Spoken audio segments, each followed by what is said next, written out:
남편분들이 노력하는 것과 더불어서 아내분들의 이해와 그때 응원이 필요하다고 생각합니다. 가끔 여자분들은 그 부부관계를 하나의 무기로 삼아서 네. 잠자리를 갖지 않는 걸로 남편에게 보복을 한다든지 네. 화풀이를 한다든지 이런 분도 계시다고 하는데 있죠. 그런 경우도 심해지면 이혼이 되거나 서로 또 딴 일을 알아보거나 이런 사유가 될 수 있나요? 사유가 되겠죠. 당연히. 그리고 이혼이 되는 이유는 이제 배우자의 유기라는 부분이 있잖아요. 민법에 그 이혼 사유 중에. 그래서 관계를 계속해서 해주지 않고 또 내가 남편분도 마찬가지고 계속 거부하는 거는 이혼 사유에 들어갑니다. 그러면 이제 그런 부분은 어쨌든 이제 부부관계라든지 이런 부분도 요즘은 각방 쓰고 혼자 뭐 그렇게는 좀 위기가 될 수 있으니까 신경을 써야 되는 부분. 아유, 당연하죠. 그리고 섹스리스는 이혼과 외도로 가는 지름길입니다. 근데 섹스리스를 너무 아무렇지도 않게 생각하시는 한국 부부들이 너무 많은데 남자와 여자가 함께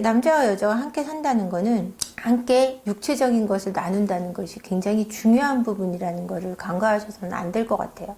정말 대표님이 그런 거를 잘 상담해 주시는 게 큰 도움이 될 것 같고요. 네. 5번째 질문인데 중년 남자가 여자 배우자에게 매력을 못 느끼면 이렇게 된다. 중년 남자가 여성에게 매력을 못 느끼면 아내에게 여성으로서의 매력을 못 느끼면 거의 바람이 나겠죠. 많은 경우 그렇게 많은 경우 그렇습니다. 그런데 그게 그냥 바람으로 이어지는 것뿐이 아니라 성적인 성매매로 이어지기도 하고 근데 이게 아내에게 매력을 못 느끼기 때문에 그러는 건 아니고요. 본인의 문제가 가장 큰데 우리 여성분들, 남성분들에게 어떤 육체적인 매력을 못 느끼면 아내분들도 싫은데 남성분들은 눈으로 사랑을 하거든요. 여자분들은 귀로 사랑을 합니다. 이랬을 때 남편분들은 이 시각적인 게 훨씬 중요하다는 얘기예요. 남자들에게는. 그랬을 때 비주얼적으로 무너질 때, 망가질 때 남편분들이 아내에게 여성으로서의 매력을 못 느끼는 건 너무 당연하지 않을까요? 그냥 사랑해서 결혼했으니까 내가 아무리 망가져도 너는 나에게 매력을 느껴라는 그것만큼은 될 수 없는 부분일 것 같아요. 근데 이런 경우도 있어요. 아내분이 어떤 외모가 망가지고 이래서 그러는 게 아니라 집에 있을 때 너무 안 꾸미는 거예요. 그러니까 팬티도 남편이 입다 버린 찢어진 팬티를 입고 다닌다든지 집에서 있는데 사각 팬티 같은 거를 남편 거를 입고 다닌다든지 아니면은 머리도 산발을 하고 항상 씻지 않는다든지 이럴 때 남편분들이 아내에게 매력을 느끼지 못하거든요. 그러니까 내가 뭐 뚱뚱하고 뭐 외적으로 많이 망가지지 않았다고 해도 내가 집에서 조금은 나를 케어하는 모습을, 깔끔한 모습을 보여주는 건 여성적인 매력을 어필하는 데 많은 도움이 될 거라고 생각합니다. 네. 6번째인데요. 바람 피고도 절대 이혼 안 하는 남자, 여자의 그 마음은 어떤 걸까요? 저는 그게 궁금하던데. 바람 피고도 이혼을 안 하는 이유, 그러니까 유책 배우자분들이 그러시는 이유는 내가 지금 가지고 있는 여러 가지 경제적인 부분 또는 사회적인 부분, 체면, 아이들 문제 때문에 이혼을 안 하시는 거예요. 근데 그 중에 가장 큰 거는 아이들. 두 번째는 내가 경제적으로 이룩한 것이 반토막이 난다는 거에 대해서 굉장히 싫어하시는 분도 많고요. 내가 외도를 했을 때 그 여자를 그렇게 좋아했다기보다 그냥 엔조이, 즐겁게 여긴 것 뿐인데 내가 가져가야 될 건 이쪽 가정일 때 그것이 명확할 때는 이혼을 잘 안 하세요. 그러니까 감정적인 투자를 많이 안 했을 때 그 상간녀에게 또 상간자에게. 근데 아내분들 같은 경우는 남편의 바람과 아내의 바람은 좀 다릅니다.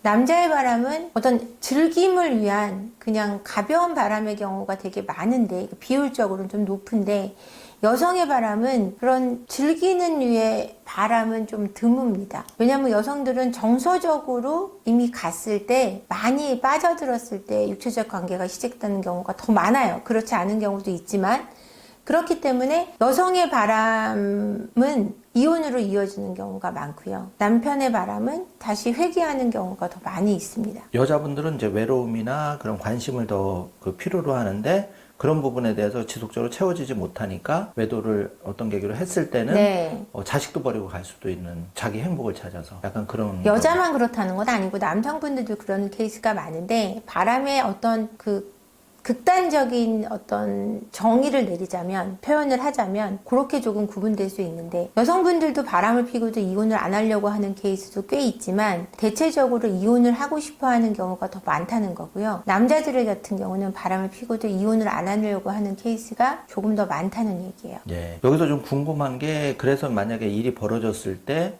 대표님한테 상담을 받으러 오는 분들은 남자 쪽이나 여자 쪽이나 어느 경우가 그 두 분이 투합해서 오는 경우도 있지만 두 분이 투합해서 오시죠. 근데 유책 배우자분이 더 많은 거는 남자 배우자분들이 유책 배우자가 많고, 보통 바람을 피지 않은 쪽에서 상담을 신청하세요. 아내분들이 신청을 한 7을 하고 남편분들이 한 3을 하세요. 그러면은 여자가 바람을 덜 피는 거 아니냐 이렇게 표현할 텐데, 그건 아니고요. 남편분들은 아내가 바람 폈을 때 이혼을 빨리 선택해요. 5대5의 비율로 5는 포기해버리고요. 싫어, 지저분해, 더러워 이러고 이혼을 하는 케이스가 더 많고요. 여자분들은 남편이 바람을 폈을 때 난 그래도 끝까지 살 거야, 이혼 안 해 하는 케이스가 더 많기 때문에 상담 신청하는 건수가 남성 유책 배우자 있는 쪽이 더 많아요. 그러니까 여자분들이 훨씬 상담을 더 많이 신청하세요. 이게 왜 그러냐면, 남자들이 갖고 있는 관계성의 중요도와 여성들이 갖고 있는 이 관계성의 중요도의 크기가 달라서 그래요. 여성들이 이 관계에 있어서 굉장히 더 딥하게 생각하고 더 끊어내기 어려워합니다. 근데 남성분들은 그 관계에 대한 단절에 대한 두려움이 좀 덜하죠. 이것도 여러 가지 이유를 들 수 있는데, 여성분들 같은 경우는 이제 전업주부인 케이스 같은 경우는 이혼을 잘 하기 어려워해요. 왜냐면 내가 지금 앞으로 경제적인 능력이 없기 때문에.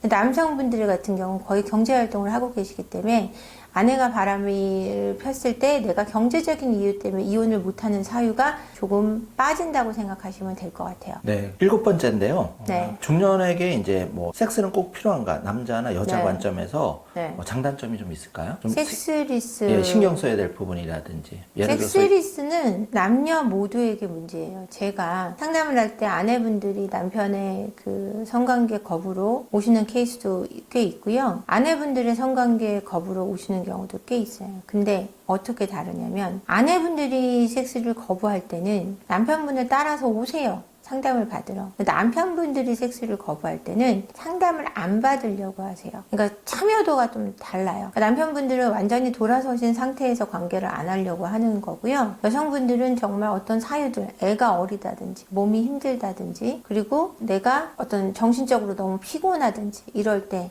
그러니까 불감증일 때, 우울증으로 인해서 이럴 때 관계를 거부하는 경우가 더 많기 때문이에요. 근데 남편분들은 아내에 대한 여성적인 매력을 전혀 못 느낄 때 관계를 안 하기 때문에 여성적으로 못 느끼는 아내와 그 상담을 받기조차 거부하는 케이스가 더 많기 때문입니다. 8번째인데요. 그 결혼한 여자가 섹스를 피하는 이유가 여러 가지가 있다고 하는데, 그 중에서 나는 갱년기나 뭐 이제 아기도 낳고 하다 보니까 불감증 내지는 여기 흥미를 못 느끼겠어, 뭐 즐겁지 않아, 이런 분들도 있다고 들었는데. 굉장히 많죠. 그래서 여성이 가장 섹스에 관심을 못 느끼는 시기는